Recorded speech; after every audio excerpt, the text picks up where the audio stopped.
Foot.fr, fournisseur officiel de football. Salut à toutes et à tous et bienvenue dans ce premier JT Foot Mercato de la semaine. J1 avant la demi-finale allée de la Ligue des Champions entre le Paris Saint-Germain et Arsenal. Le club parisien sort de sa première défaite de la saison en championnat face à Nice ce week-end. Une défaite qui est loin d'affecter un groupe qui n'a qu'un seul objectif en tête, le billet pour la finale en Ligue des Champions. Face aux Gunners, les Parisiens vont devoir trouver la recette. On rappelle qu'ils s'étaient déjà rencontrés durant la phase de championnat de la Ligue des Champions. Arsenal avait maîtrisé le PSG, victoire sans contestation possible sur le score de 2-0.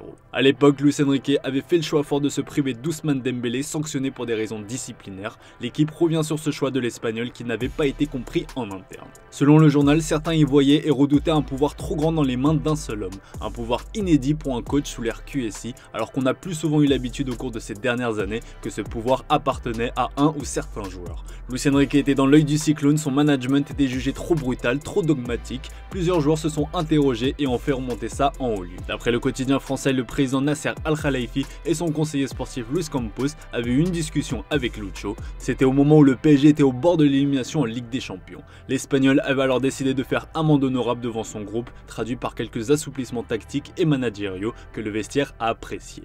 Depuis, le PSG a roulé sur la Ligue 1, Dembélé s'est métamorphosé et le club parisien est aujourd'hui en demi-finale. Désormais, Luis Enrique fait l'unanimité au vu du jeu que pratique son équipe. Arrivé cet hiver, Kvaratskhelia est sous le charme de l'Asturien. Ce qui m'a le plus marqué chez lui, c'est son caractère et la façon dont il traite ses joueurs. Il vous donne le sentiment sur et en dehors du terrain que vous devez tout donner pour le club et pour tous les supporters. Il vous traite avec un tel respect et une telle clarté. Nous savons tous quel genre d'entraîneur il est, mais personnellement c'est son humanité qui m'a le plus marqué, sa façon de communiquer avec les joueurs, de raconter l'histoire du football. Je suis vraiment heureux d'être ici avec lui dans un tel club, a-t-il confié au site officiel du PSG.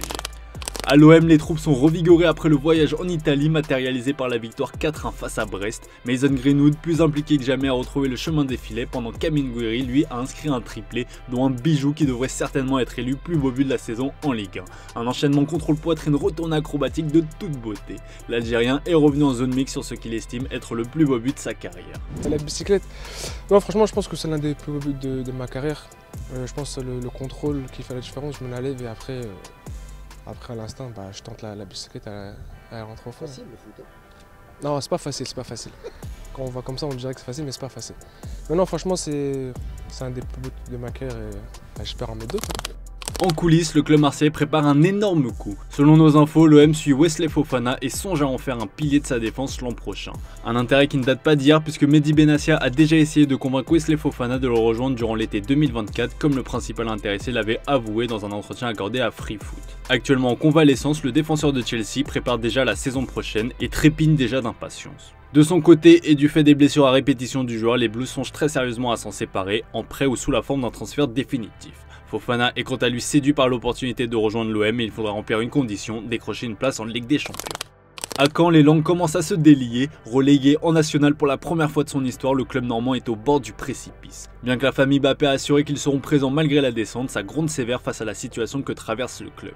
Arrivé cette saison dans l'optique de faire passer un cap au club, Yann M'Vila s'est lâché en zone mixte après le match contre Lorient et le moins que l'on puisse dire c'est qu'il a vidé son sac. On ne va pas se mentir, on est à notre place. On a fait une saison chaotique de Si un club comme Caen termine dernier de Ligue 2, c'est que les joueurs sont des Je n'avais jamais vu ça, j'ai pu jouer le maintien avec Sunderland, il y avait 11 lions sur le terrain mais là on n'a pas de détermination. Et quand tu n'as ni le foot ni la détermination, tu es à ta place, c'est tout. Tu descends en national et tu fermes ta... Des propos très forts de la part de l'ancien Rennais qui est sous contrat jusqu'en 2026, pas sûr qu'il reste à Caen en national. À l'étranger, il s'en est passé des choses ce week-end. On commence en Angleterre avec le sacre de Liverpool. En balayant Tottenham, les Reds sont officiellement devenus champions d'Angleterre. C'est le 20e titre de l'histoire des Reds qui égale désormais Manchester United au titre de championnat remporté. Le dernier titre remontait à 2020 sous Klopp, qui a d'ailleurs reçu un merveilleux hommage de la part de son successeur Ancelotti. A l'époque, les Reds n'avaient pas pu célébrer ce titre puisque c'était pendant le Covid. Les supporters se sont bien rattrapés en mettant le feu dans le stade et dans la ville. Je vous laisse écouter quelques réactions de certains fans qui ont vécu le plus beau jour de leur vie. Honestly, best feeling in the world. This is the best day in my life ever. I'm at a loss for words at the minute. Like, I think I've waited for it my whole life. 5-1. What else do you want when you win the league? You want to win it convincingly, we did. This one is better than 2020. No COVID, we can celebrate. I know for a fact the parade will be even bigger, but this is one of the best celebratory moments in my life.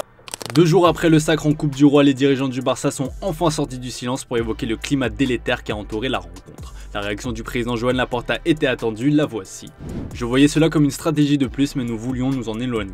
Notre stratégie était de parler football. Nous savions que ce serait un spectacle digne du meilleur match du monde, nous avons fait ce qu'il fallait pour ne pas aller sur un terrain qui ne nous intéresse pas. Nous essayons de nous tenir à l'écart de tout ce bruit. Dans l'ensemble, j'ai apprécié l'arbitrage, ce n'est jamais parfait, ni le jeu des équipes, ni l'arbitrage, mais c'était bien, a-t-il déclaré au micro de RAC Uno avant l'intervention de son conseiller Enric Masip.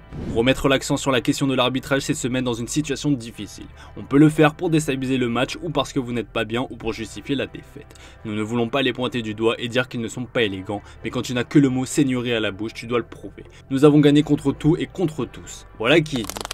Au Real Madrid, la crise est totale, la défaite en finale de Coupe du Roi face à l'ennemi juré barcelonais a enfoncé le clou. En attendant de connaître la suspension de Rudiger après son pétage de clap contre l'arbitre de la rencontre, Carlo Ancelotti lui est déjà fixé sur son sort. Il quittera le Real Madrid à l'issue de la saison et il devrait prendre en main le Brésil.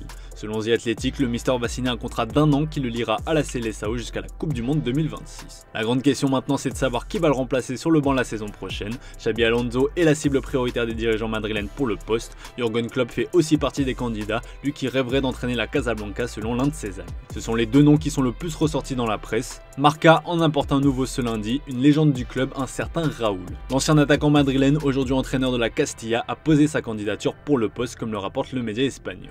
Je suis heureux d'être ici, je suis là où je veux être. Quand viendra le temps d'évaluer la situation et que le club prendra des décisions si jamais il les prend, ce que je ne sais pas, on verra. Raúl reste une alternative crédible pour un intérim car on rappelle que le Real Madrid va disputer la Coupe du Monde des clubs cet été et Carlo Ancelotti ne devrait a priori pas y prendre part. Le Mister partira par la grande porte puisque selon Relevo, Florentino Pérez voudrait lui payer sa dernière année de contrat, environ 11 millions d'euros, et lui proposer un rôle d'ambassadeur à vie du Real Madrid en guise de remerciement.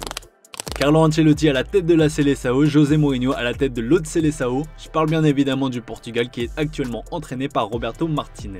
D'après les infos de beIN Sports, la Seleção penserait au Special One pour succéder à l'Espagnol qui ne fait pas de miracle pour le moment. S'il sera sur le banc pour la Ligue des Nations, moins sûr pour la Coupe du Monde 2026. José Mourinho est visé à l'heure où ce dernier vit une expérience contrastée du côté de Fenerbahçe. Mundo Deportivo rapporte que José Mourinho avait expliqué avoir été contacté 2 fois par son pays mais que ce n'était pas le bon moment. Mais Mourinho semblait regretter son second refus et s'était montré clair concernant une nouvelle tentative des champions d'Europe 2016. Si une troisième opportunité arrive, je l'accepterai. Affaire à suivre.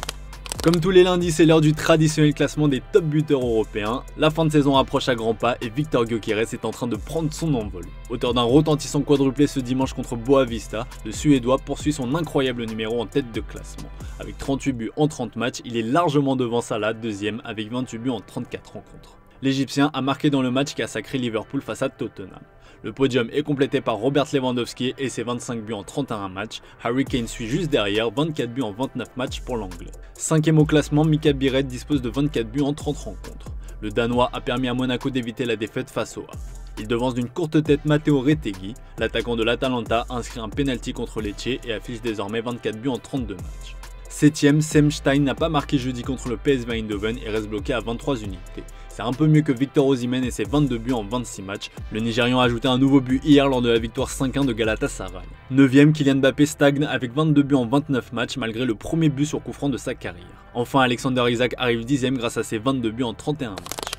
Allez, on se quitte avec l'image du jour les amis. Comment ne pas vous proposer les images de célébration de Liverpool, sacré champion d'Angleterre cette saison. Voici un petit mix, régalez-vous les amis. Bonne soirée à vous, on se dit à demain pour un nouveau JT sur Foot Mercato.